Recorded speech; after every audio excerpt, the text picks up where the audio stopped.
Okay, so our lunch speaker is Dr. Eliane Ubalijoro. Dr. Ubalijoro is Executive Director of C.L.E.A.R International Development, Inc., which C.L.E.A.R stands for Capacity for Leadership, Excellence in Research.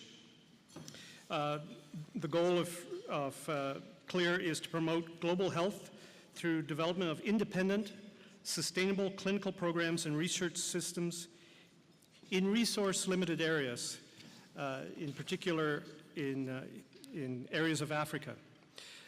Among her many achievements, Dr. Ubalijoro is Professor of Practice at McGill University, member of Rwanda's National Science and Technology Council, a fellow of the African Academy of Sciences, and a board member of the International Leadership Association.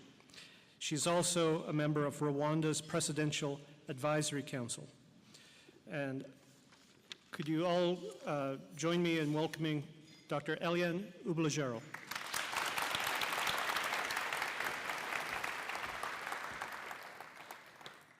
So good afternoon, everyone. So in Rwanda, where I come from, I'd say Miriwe. And so Miriwe is really the salutations around noontime in the afternoon. And I would like to acknowledge that we're on Blackfoot territory, and I'm privileged to be here with you today and talk to you. And so what's exciting for me to be here, I really enjoyed the morning sessions. And I had so much to say that I had to literally try and stop myself, because everything we talked about was so exciting to me. And I hope, as I share my journey with you, that it will give you a sense why. So why does innovation matter? And why does innovation for good matter? So what I see, so one of the things I do is I teach leadership and executive programs around the world.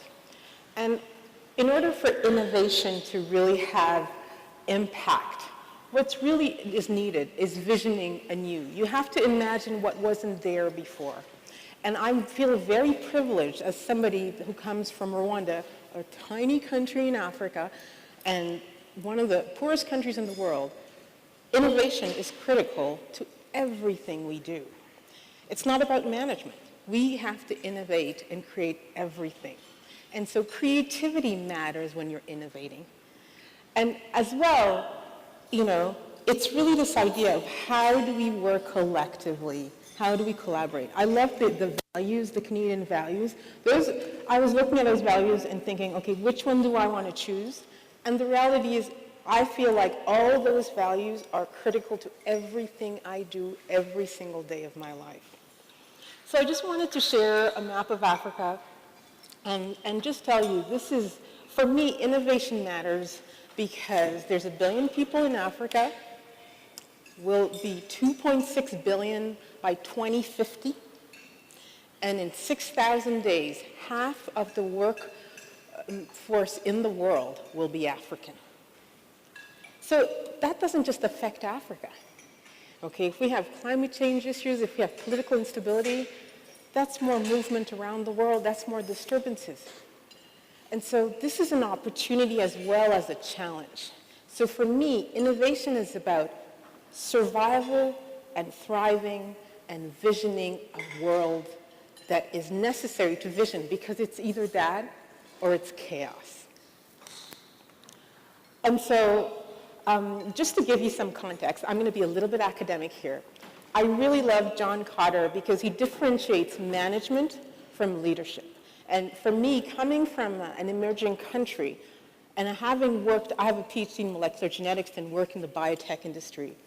And then when I went back to Africa and started doing work in Rwanda and other countries, I realized that everything had to be created. When I finished my PhD and I started working in the biotech sector, you know, the CEO had fundraised, there was money, I had everything I needed. All I had to do is hire the right people and make sure they had clear guidelines to do the right job.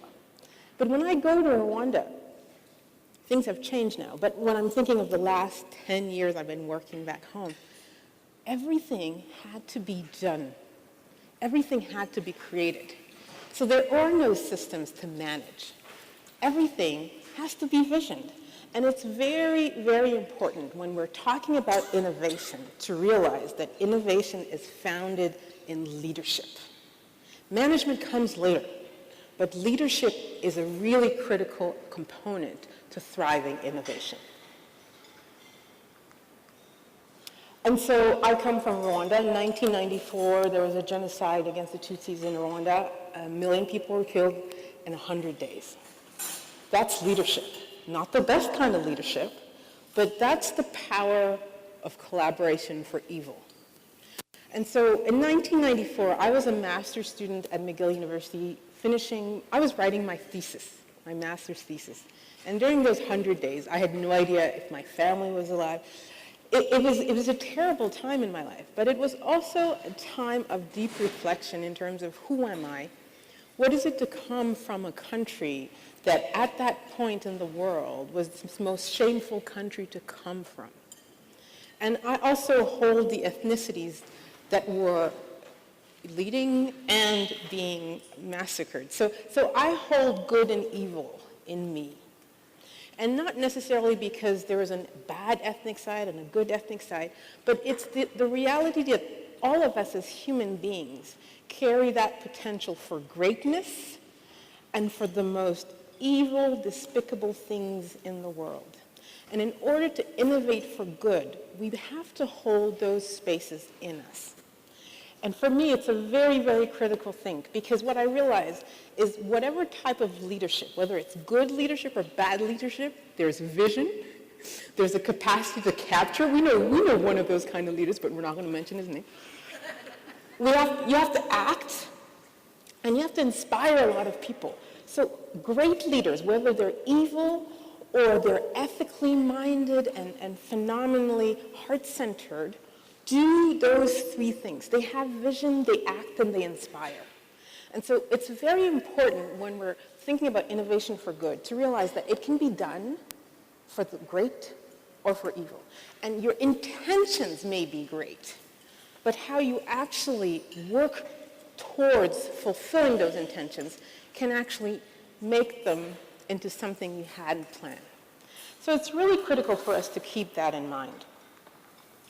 And so I have these great intentions. So when in 1989, I started a bachelor's degree at McGill University in agriculture, I wanted to come and study for 3-4 years in Canada and go home and work with farmers in Rwanda.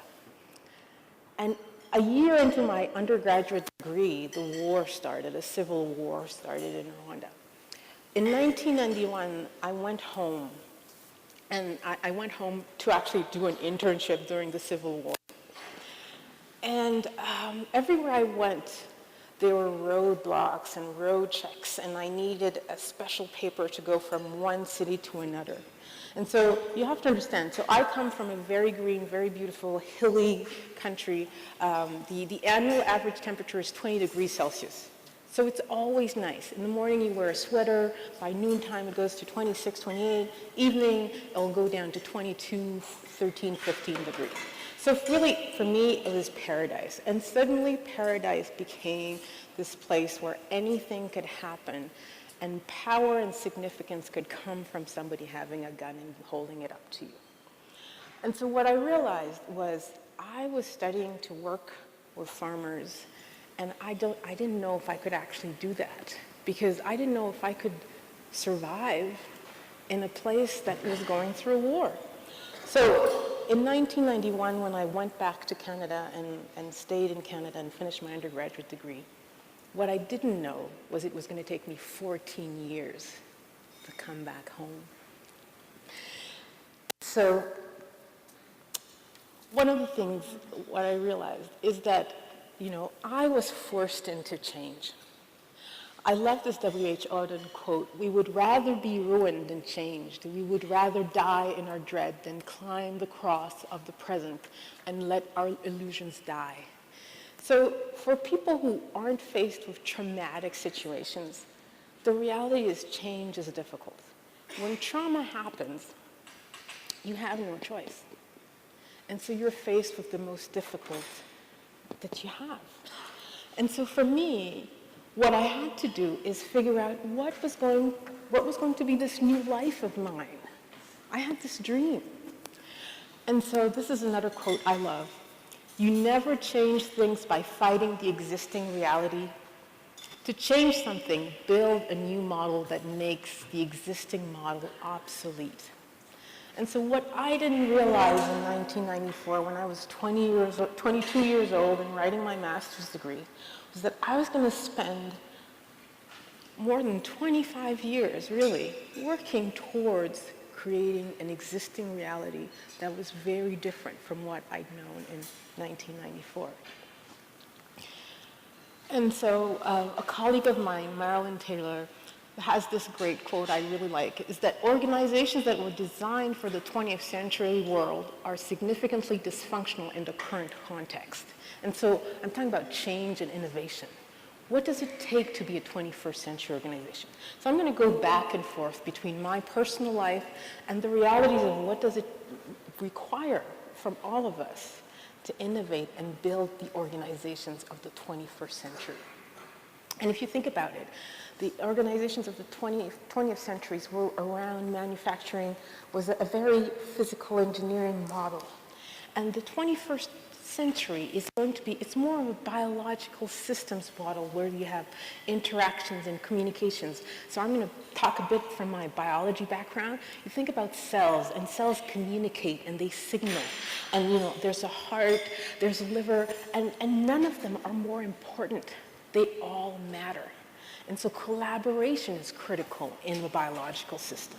And so that's more of a 21st century model.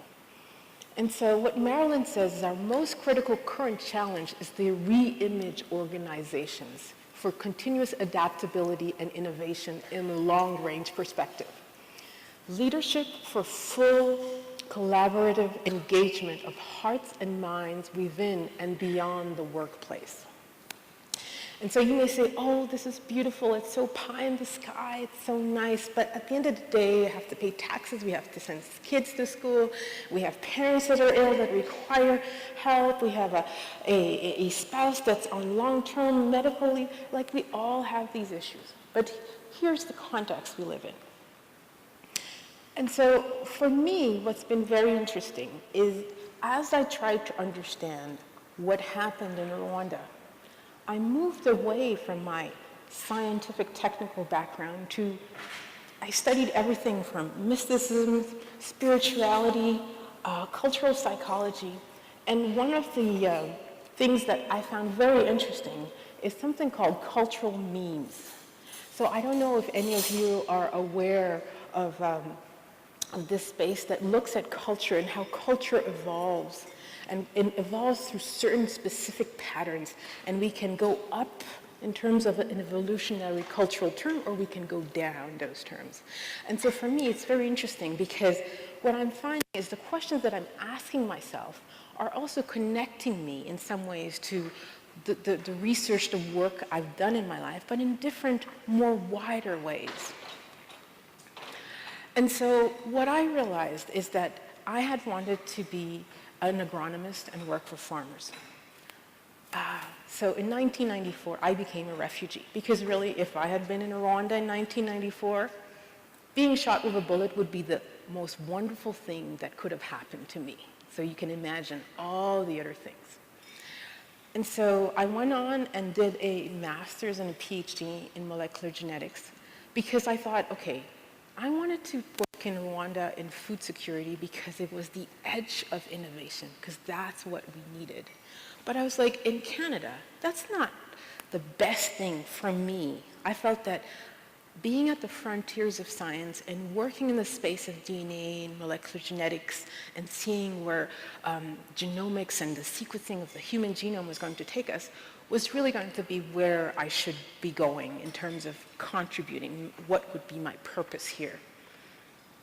And I finished my PhD, I worked in the biotechnology industry, and I had the opportunity to apply all those wonderful skills I learned in university. But then my mother died, and my father was in a wheelchair, and I wanted to be able to go back and forth. I wanted to be able to go and spend time with my father. And my mother died suddenly, so we didn't really plan. And so I started looking at what is it I could do with the knowledge I had going back. And one of the things I did is I talked to people and I connected with people and I started dreaming with people. And some of the people I dreamed with are here on this picture. And we thought, wow, what could we do with our different skills? So one was an American pharmacologist who'd worked in the pharmaceutical industry and in the animal health field. One was a plant chemist from Ethiopia who had been mapping plants from Africa and looking at their medicinal properties. And we thought, what if we could bring all our knowledge together and do a project that would look at how could we discover drugs from African biodiversity? So not only would it be a way to promote the preservation of African biodiversity, but it's also a way to say, hey, it's an opportunity for young people to learn and to get training. It's an opportunity to look at intellectual property and community development. It's an opportunity to say, let's dream, maybe we might find the needle in the haystack and then have a blockbuster drug that will bring money and build prosperity. And we were very lucky, and we got funding from the Bill and Melinda Gates Foundation.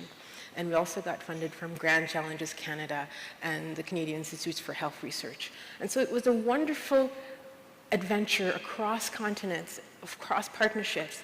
And a lot of amazing young people were trained, now have their PhDs and are going on to doing their own projects. So we didn't discover the blockbuster drug, but we built a network that is going on and thriving and doing great things. Because what we have to remember is innovation is not only about becoming the next Mark Zuckerberg in the world, but it's also about how do we build community, how do we build capacity, how do we allow others to learn and grow and thrive.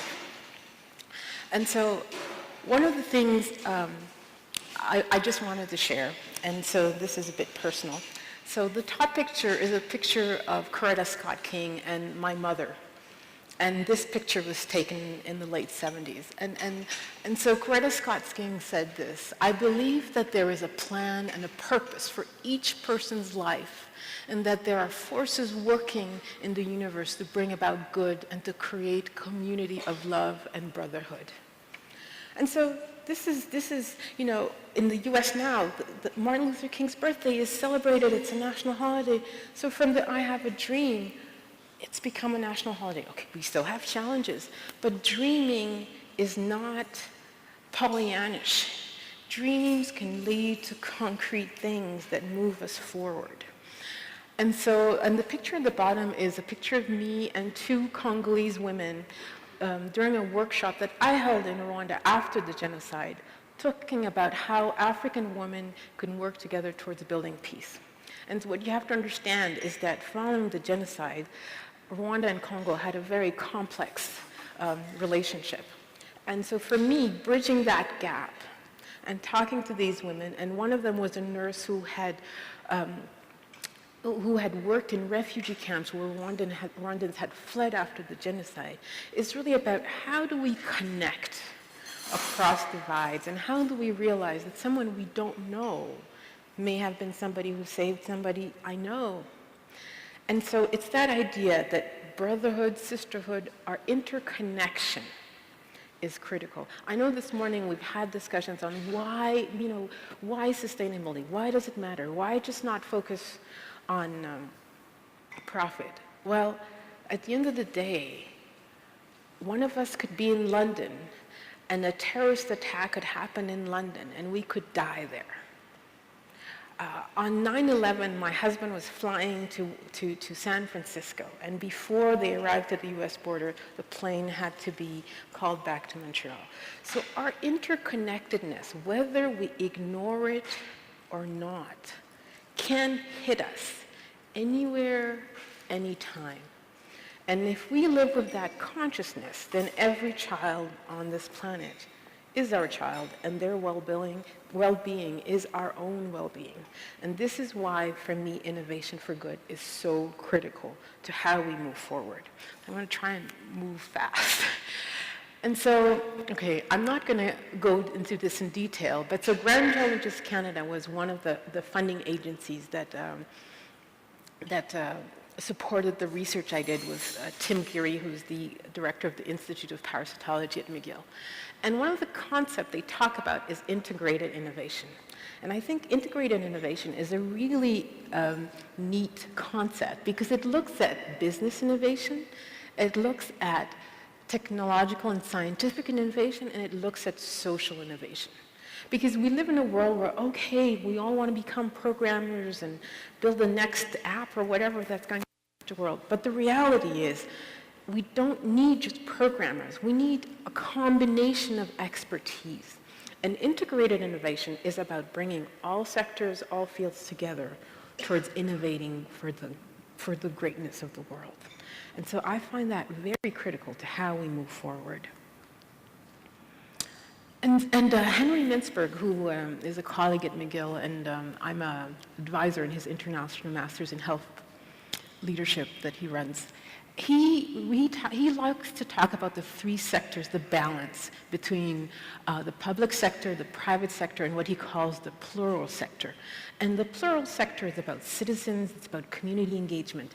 And so we have, if you look at political systems around the world, you may have systems that push towards the private sector, more or less government intervention or more government intervention. But what he advocates for is the importance of the plural sector in stabilizing. So it's citizen engagement, citizen power, and community power. And when we have that, and we have the three working together, we have more chances of really doing community development that sustains all of us. And so, one of the things is if you really want to engage in this space of bringing positive transformation, it can be a lonely journey. So one thing is, you'll have the critiques, you have the people who have an amazing way of criticizing anything. And then you'll have the talkers. They keep talking, but they don't do anything. And then you have those that are the doers. And so the reality is, if you have a dream, be careful who you share your dream with. And I really mean this. Be careful who you share your dream with.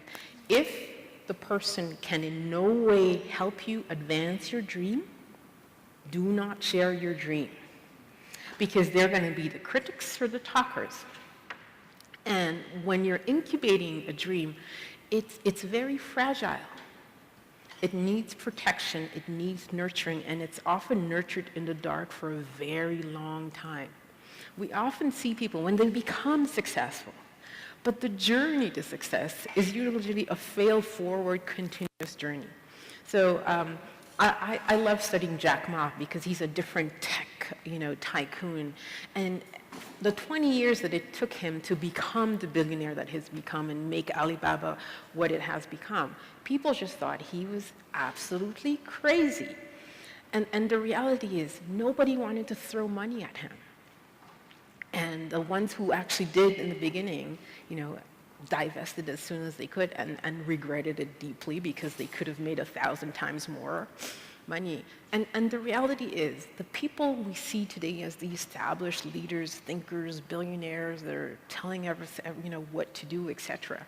There's a time in their lives where they were just somebody with an idea.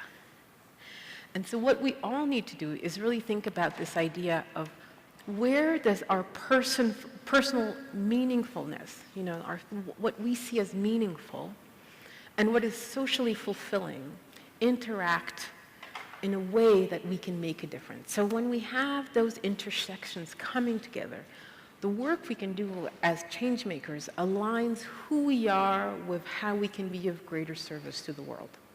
So I'm going to move around and get closer to the other side. So the other thing I also want to share is that to be a change maker, so to be in those innovators who are trying to do great things for the world, there are three circles you can look at. And one of the things is that, so if you can either live in a place where of comfort, or you can live in a place of slight discomfort, or you can live in a place of alarm, like the genocide, panic. There's really nothing to do. And the thing about being a change maker is, how do you create enough discomfort that you're always trying to grow, to learn something, and you're always willing to fail. If you haven't failed in the last week, stretch yourself a little bit more. And so I have a 14-year-old daughter, and my daughter, when she was 11 one day, I was picking her up from school, and instead of saying, "How was your day?" I said, "What did you fail at today?" And she was like, "Mom, what a terrible question to ask me."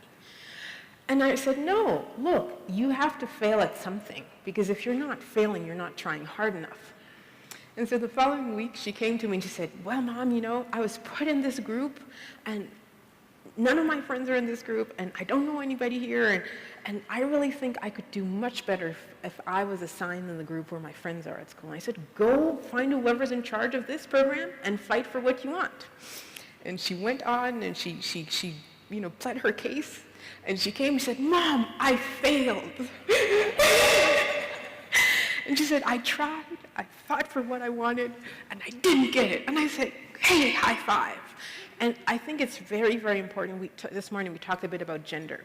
And recently I met a senior leader from Pro Mujer, which is a wonderful organization looking at empowerment of women in Latin America. And she told me that the fear of failure is the principal cause of financial insecurity of women in Latin America. Fear of failure. And so how do we teach our girls from a very young age not to be fearful of failure? And so you have to put yourself in that place of discomfort to not be fearful of failure. And it's very critical that we encourage failing forward, because when we fail forward, we innovate. And when we are too risk-averse, we don't innovate.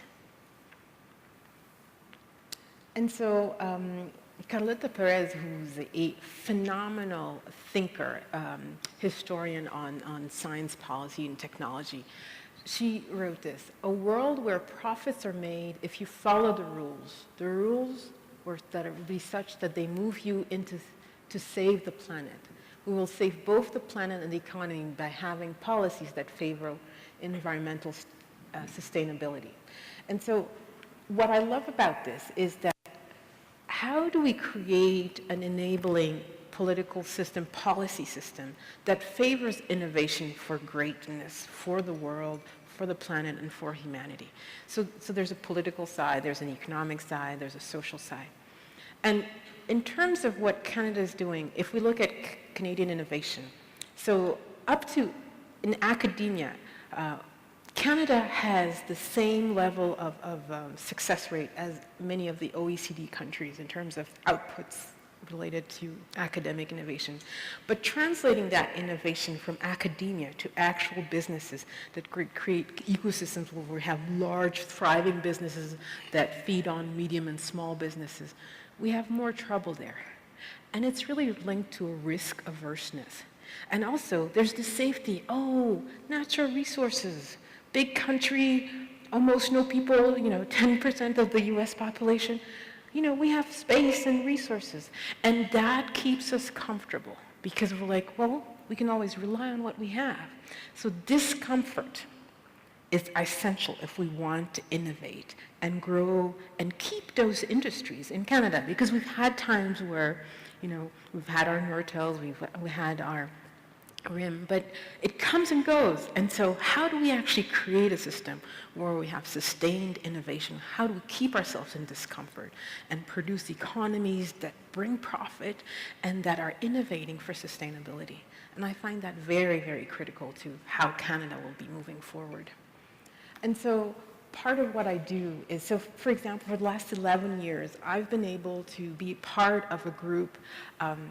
Linda this morning was talking about Michael Porter and his model around shared values. So Michael Porter and I are both on the Presidential Advisory Council of Rwanda.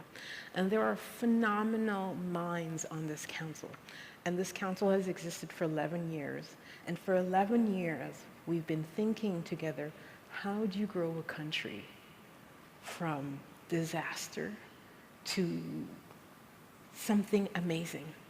And what's really fulfilling to me is that all the discussions we had in 2007 when we started, there are so many things that have been accomplished and new things, new ideas, bigger and brighter, that are coming that I couldn't have even have imagined. And this is where long-term projects are so critical. And funding streams don't always allow that long-term thinking, but it's so important to keep that in mind. And so one of the things that doing this work with the President of Rwanda allowed me, it's allowed me to enter circles that I never imagined. And one of them was in 2016, I was invited to be with 8,000 people at the base of Mount Fuji and to pray for each country in the world in their official languages. And all we said was, may peace prevail on earth in each official language of each country on the planet, and we were 8,000 people. And it was the most powerful thing to me because here I was in this beautiful, energetic space, and I could remember myself really feeling in total darkness, writing my master's thesis, not knowing for about 90 days whether my parents were alive and if and how they were killed. I was very lucky. I was one of the lucky few. My parents survived the genocide, but they're both deceased now. But it's how do we keep the connections? How do we realize that there are times in our lives where we're going to feel powerless, but that too shall pass. And when we're able to connect to that, what we're able to see is that we live in a world where when there are problems, we try and put those problems on somebody. And whether it's a genocide, whether it's office politics, there's always somebody somewhere suffering. And so this is a concept that I found mind-blowing when I met Arthur Coleman, who's the author of Up From Scapegoating and who's a Harvard-trained psychiatrist. And he introduced me to the theories and the work around scapegoating. And what's really interesting about scapegoating, it's finding somebody or some group we can blame so we don't have to be part of the solution. And I just want to mention something. So this morning there was a remark around, I don't see a difference between men and women. And I can see how it's something positive, saying, oh, well, everybody's equal. But the reality is, whether I'm from Rwanda and came from the background I have, whether I'm a woman who is being discriminated against because I'm pregnant, whether I'm LGBTQ and I'm in a country where who I am actually puts me in danger of being imprisoned. All of those matter. And when you are in a place where you are marginalized, your suffering matters. And so if somebody comes to me and says, I don't see you as different, it's also denying my suffering. And nobody wants their suffering denied. So I really ask each of you, don't ever tell somebody, I don't see you as different. No, you are special, I'm special, and we're all unique. But we are not the same.